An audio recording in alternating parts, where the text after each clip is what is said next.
আপনারা জানেন আমাদের সমাজে, আমাদের দেশে যেগুলো মাযহাবের প্র্যাকটিস আছে, তার মধ্যে একটা মাযহাব আছে হাম্বলি মাযহাব।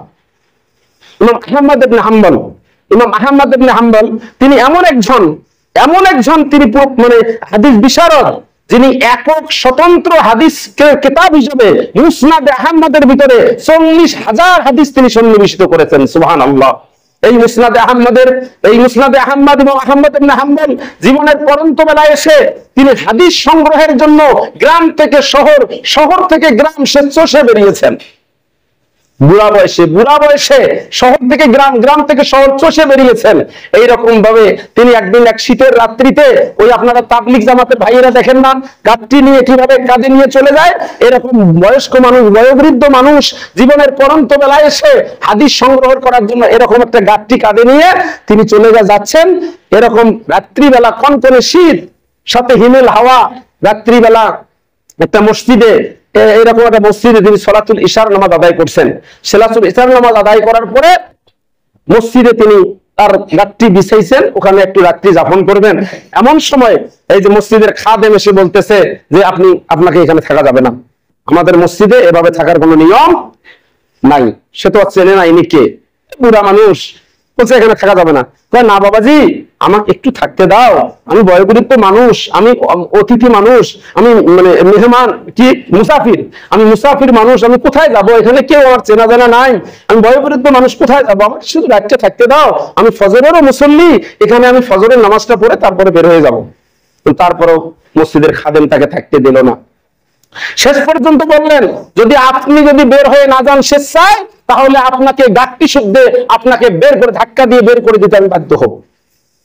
জানে না তো যে ইনি কে, যদি জানতো তাহলে এই আচরণ করতো। এই খাদেমের সাথে সুবিধা করতে না পেরে তিনি অগত্যা কি করেন, আবার এই কনকনে শীতের রাতে ওই গাট্টিটা নিয়ে তিনি তখন চলে গেলেন, বেরিয়ে গেলেন।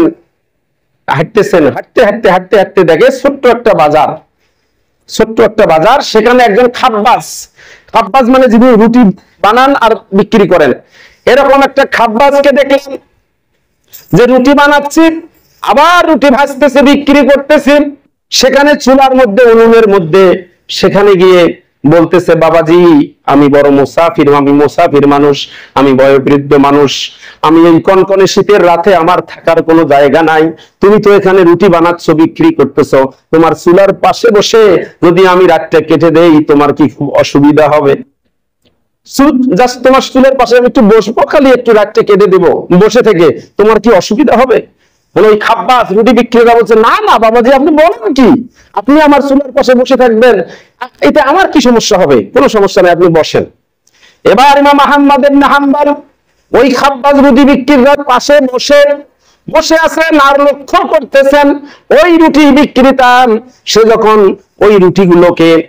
যখন রুটিগুলোকে আটা প্রথমে গুলায়, আপনারা তো জানেন রুটি বানার আটাগুলো প্রথমে গুলে রাখে দলা করে, তারপরে সেগুলো আবার কি, এটা কি বলে, বেলুনি কি বলে, এটা দিয়ে আবার সে যখন আটা গুলাচ্ছে বলতেছে আস্তাগফিরুল্লাহ, আবার যখন ওই বেলুনি দিয়ে আটাটা রুটি তৈরি করতেছেন বলতেছে আস্তাগফিরুল্লাহ, আবার চুলার মধ্যে যখন আগুন ধরাচ্ছেন বলতেছে আস্তাগফিরুল্লাহ, রুটিটা যখন ওই তাওয়ার মধ্যে দিচ্ছেন, যেটা কি তাওয়া না, তাওয়া কয় না, কি কয়, তাওয়া কখন দেয়, গরম হলে না ঠান্ডা হলে?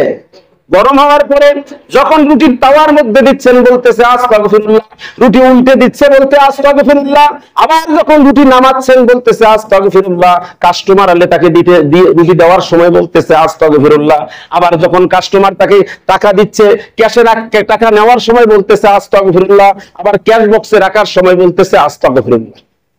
এই দৃশ্য কে দেখতেছেন? ইমাম আহমদ ইবনে হাম্বল। এবার দেখার পরে বলতেছেন, মা লাকা ইয়া শাবাব আনতা তাকরাউনা আস্তাগফিরুল্লাহ, কি ব্যাপার যুবক, তোমাকে আমি দেখতেছি, আমি যখন থেকে আসছি তখন থেকে দেখতেছি তুমি খালি বলতেছো আস্তাগফিরুল্লাহ আস্তাগফিরুল্লাহ আস্তাগফিরুল্লাহ, সব সময় বলতে আস্তাগফিরুল্লাহ, ব্যাপারটা কি তোমার? এই মুরব্বী যুবককে বললো, বাবা বুঝতেছি না তোমার ব্যাপারটা কি, আচ্ছা বলেন। আমরা হলে আসতে বলতেন না যে কি এটা কি জিকির, তাহলে আস্তাগফিরুল্লাহ আস্তাগফিরুল্লাহ, না যদি জিকির করতে লা ইলাহা ইল্লাল্লাহ তাহলে বোঝা যাইতো যে জিকির করতেছে, খালি আস্তাগফিরুল্লাহ। এবার ওই যুবক বলতেছে, ওই খাব্বাস রুটি বিক্রেতা বলতেছে যে বাবাজি আমি এই আমলটা করার কারণে আল্লাহ রাব্বুল আলামিন আমাকে এই আমলটার বদৌলতে আল্লাহ পাক আমাকে মুস্তাজাবুদ দাওয়া বানিয়ে দিয়েছেন। আল্লাহু আকবার। কি বানিয়ে দিয়েছেন? মুস্তাজাবুদ দাওয়া। এটা ইমাম আহমদ ইবনে হাম্বল বোঝে না মুস্তাজাবুদ দাওয়াটা কি জিনিস? কি জিনিস বোঝে তো? তিনি ভালো বোঝেন যে মুস্তাজাবুদ দাওয়া মানে কি, দোয়া করলে কবুল হয়। ইনি একেবারে মনে করেন যে আসমান ভেঙে মাথার পরে যেরকম, ইমাম আহমদ ইবনে হাম্বল ওই অবস্থা হয়ে গেছে। এই কি ব্যাপার, তুমি বলো কি আমি তো মুস্তাজাবুদ দাওয়া? মানে তুমি আশ্চর্য হয়ে গেছে, কি একটা রুটি বিক্রেতা সে নাকি বলে মুস্তাজাবুদ দাওয়া, আমি তো মুস্তাজাবুদ দাওয়া। এ যুবক, তুমি কি মুস্তাজাবুদ দাওয়া? ওই যুবক বলতেছে, হ্যাঁ আনা মুস্তাজাবুদ দাওয়া, আমি মুস্তাজাবুদ দাওয়া। আমি জীবনে যত দোয়া করেছি, এই আমলটা করার কারণে আমি জীবনে যত দোয়া করেছি সব দোয়া আল্লাহ আমার কবুল করে নিয়েছে। এই কথা বলার পরে যুবক দুই চোখের পানি ছেড়ে দিয়ে এবার কাঁদতে কাঁদতে বলতেছে যে বাবাজি, আমি এই আমলটা করার কারণে আল্লাহ রাব্বুল আলামিন আমার জীবনের সব দোয়া কবুল করলেও একটা দোয়া আজ পর্যন্ত আল্লাহ আমাকে কবুল করে নাই। আমি মুস্তাজাবুদ দাওয়া, দোয়া করলেই কবুল হয়, সব দোয়া কবুল হয়েছে, কিন্তু একটা দোয়া আজ পর্যন্ত আল্লাহ আমার কবুল করে নাই। আমি সব সময় ওই দোয়াটা করি, কিন্তু এই দোয়াটা আল্লাহ কবুল করেন নাই। ইমাম আহমদ ইবনে হাম্বলের কিউরিসিটিটা আরো বেড়ে গেল যে কি সেই দোয়া যে তুমি মুস্তাজাবুদ দাওয়া হওয়ার পরেও তোমার সব দোয়া কবুল হয়, একটা দোয়া তোমার কবুল হয় না, সেই দোয়াটা কি বাবাজি আমাকে একটু বলো তো। এবার ওই যুবক চোখের পানি ছেড়ে দিয়ে বলতেছে, বাবাজি সেই দোয়ার কথাটা কি বলবো, আমি সব সময় আল্লাহর কাছে দোয়া করি। আল্লাহ শুনেছি এই জামানার সবচেয়ে বড় মুজাদ্দিদ তিনি হলেন ইমাম আহমদ ইবনে হাম্বল। আমি দোয়া করেছি আল্লাহ আমার জীবন দশায় অন্তত যেন আমি একবার ইমাম আহমদ ইবনে হাম্বলকে দেখতে পাই। এই দোয়াটা আমি এত করছি, আজ পর্যন্ত আমার এই দোয়াটা কবুল হচ্ছে না। আমি জানি না আল্লাহ কি অপরাধের কারণে আমার এই দোয়াটা কবুল হচ্ছে না।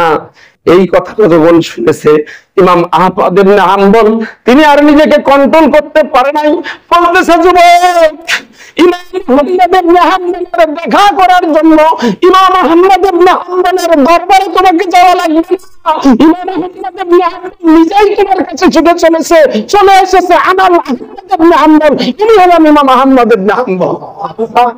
তিনি এবার আবেগে ওই যুবক এবার আউরাউ করে কান্নাকাটি করে ইমাম আহমদ ইবনে হাম্বলকে বুকে জড়িয়ে ধরে বলতেছে, এই আস্তাগফিরুল্লাহ আমল করার কারণে আল্লাহ পাক আজ আমার এই দোয়াটাও কবুল করে নিয়েছে।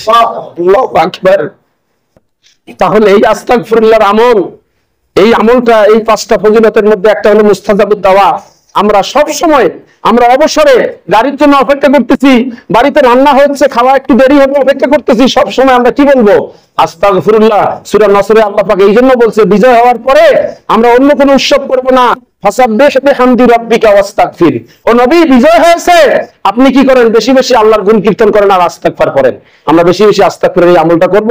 আল্লাহ রাব্বুল আলামিন আমাদেরকে সকলকে বুঝে আমল করার তৌফিক দান করুন। আল্লাহুম্মা আমিন।